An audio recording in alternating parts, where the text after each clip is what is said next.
Basically आपकी 4 types की reactions हो सकती है, जो मोटा मोटा क्लासिफाई किया गया है। ये एक मोटा मोटा क्लासिफिकेशन है, उसके अंदर जाके बहुत सारी रिएक्शंस होती है, ये आपको पता है, जिनको हम नेम रिएक्शंस कहते हैं। पर 4 तरह की रिएक्शंस हो सकती है ऑर्गेनिक केमिस्ट्री के अंदर, ऑर्गेनिक मॉलिक्यूल्स के अंदर। कौन कौन सी? सबसे पहली है हमारी सब्स्टिट्यूशन रिएक्शन या फिर डिस्प्लेसमेंट रिएक्शन। नाम से ही पता है सब्स्टिट्यूशन, मतलब एक चीज जब किसी दूसरी चीज को सब्स्टिट्यूट कर दे, ठीक है, एक चीज जब दूसरी चीज की जगह ले ले, उसको हम सब्स्टिट्यूशन कहते हैं। यहाँ पे किसका सब्स्टिट्यूशन हो सकता है? या तो किसी एटम का, या तो किसी ग्रुप ऑफ एटम का, है ना। या तो सिंगल एटम का सब्स्टिट्यूशन हो, जैसे कि क्लोरीन है, Cl है ना, फ्लोरीन है, ये सब क्या एटम्स है। तो Br है, तो क्या है कि Br को Cl सब्स्टिट्यूट कर दे तो एटम का सब्स्टिट्यूशन हुआ है, डिस्प्लेसमेंट हुआ। या फिर ग्रुप ऑफ एटम यानी कि फंक्शनल ग्रुप, जैसे कि Cn है आपका, नाइट्रो है, एल्काइल ग्रुप हुए, एल्काइल का तो नहीं होता है। इसके अलावा जो है आपका OCH3 एल्कोक्साइड ग्रुप्स है। तो ग्रुप ऑफ एटम का सब्स्टिट्यूशन हो सकता है या फिर किसी सिंगल एटम का हो सकता है। तो ये हमें देखना होगा कि कौन सा ग्रुप कहाँ से निकल सकता है और कौन किसको निकाल सकता है। ये सब जो है आप जब पर्टिकुलर रिएक्शन करोगे तब पता चलेगा। तो सब्स्टिट्यूशन रिएक्शन, जैसे आप यहाँ पे एग्जांपल देखिए, यूजुअली जैसे ये कार्बन एटम है, ज्यादातर रिएक्शंस जो है वो कार्बन एटम के साथ ही होते हैं, क्योंकि ऑर्गेनिक हम पढ़ रहे हैं।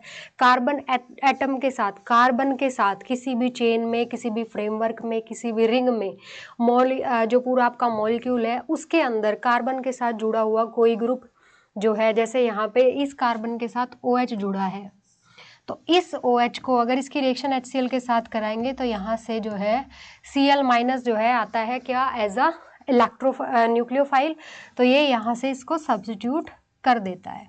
तो इस टाइप की रिएक्शंस को हम सब्स्टिट्यूशन रिएक्शन कहते हैं। एडिशन में क्या होगा? एडिशन का मतलब कुछ ऐड होना, और ऐड होने की सबसे पहली कंडीशन क्या है कि जहाँ पे कुछ ऐड होना है वहाँ पे स्पेस होना चाहिए, है ना। ऐड मतलब सिर्फ ऐड हो रहा है, कुछ निकल नहीं रहा है, तो ऐड होने के लिए स्पेस होना जरूरी है। और स्पेस मतलब अनसैचुरेशन, और अनसैचुरेशन से आपको याद आया होगा कि कौन कौन से कंपाउंड अनसैचुरेटेड होते हैं, जिनके अंदर डबल बॉन्ड होता है या ट्रिपल बॉन्ड होता है, मतलब पाई बॉन्ड होता है। कार्बन कार्बन के बीच में अगर डबल बॉन्ड है और कार्बन कार्बन के बीच में अगर ट्रिपल बॉन्ड है, क्योंकि कार्बन की ही टेंडेंसी है सबसे ज्यादा, वैसे तो बाकी भी बनाते हैं, ऑक्सीजन बनाता है, नाइट्रोजन बनाता है, पर सबसे ज्यादा टेंडेंसी कार्बन की है मल्टीपल बॉन्ड्स बनाने की। तो यहाँ पे ये जो डबल बॉन्ड है इसके अंदर एक सिग्मा है, एक पाई है। अगर सारे सिंगल बॉन्ड है तो सिर्फ सिग्मा है, ठीक है।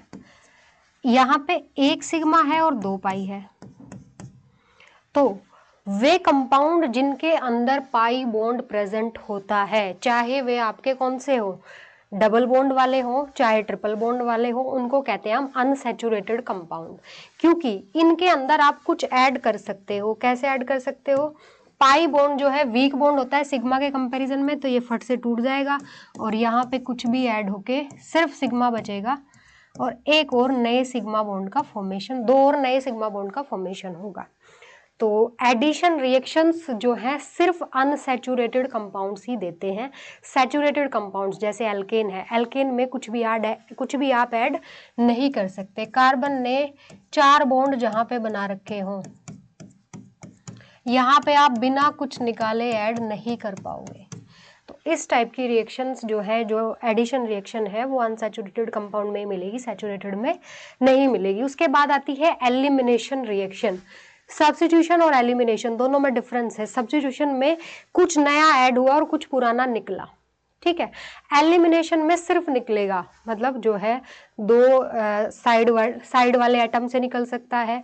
अल्फा बीटा हो सकता है एलिमिनेशन, अल्फा गामा हो सकता है, अल्फा अल्फा भी हो सकता है, यानी कि एक ही एटम से जो है 2 ग्रुप ऑफ एटम या 2 एटम्स निकल जाए। तो एलिमिनेशन में किसी भी कंपाउंड से, जैसे यहाँ से OH निकला और यहाँ से H निकला, निकल गया वाटर और आ गया यहाँ पे डबल बॉन्ड। और एलिमिनेशन रिएक्शन में ज्यादातर सैचुरेटेड से अनसैचुरेटेड कंपाउंड बनते हैं, यानी कि इसकी उल्टी होती है, ये लगा लो, ये दोनों एक दूसरे की ऑपोजिट रिएक्शंस है।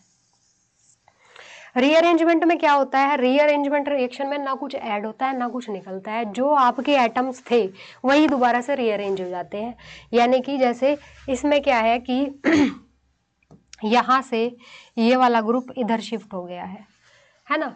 तो इस तरीके से एटम्स और ग्रुप की शिफ्टिंग होती है विद इन द मॉलिक्यूल, उसको हम रीअरेंजमेंट का मतलब क्या था, दोबारा से अरेंज होना। तो वही चीज़ जैसे कि आप अपने रूम को करते हो, सारी चीज़ें जो है दोबारा से दूसरे तरीके से अरेंज करते हो, ये चीज़ इधर शिफ्ट करी, वो इधर शिफ्ट करी। कुछ भी अगर जो है किसी मॉलिक्यूल के अंदर से ना बाहर निकले ना कुछ बाहर से ऐड हो, जो कुछ था, जितने एटम्स थे, जितने नंबर ऑफ एटम्स थे उतने ही है, जो एटम्स थे वही है, बस वो रीअरेंज हो गए हैं। तो इस टाइप की रिएक्शंस जो होती है वो रीअरेंजमेंट रिएक्शंस कहलाती है।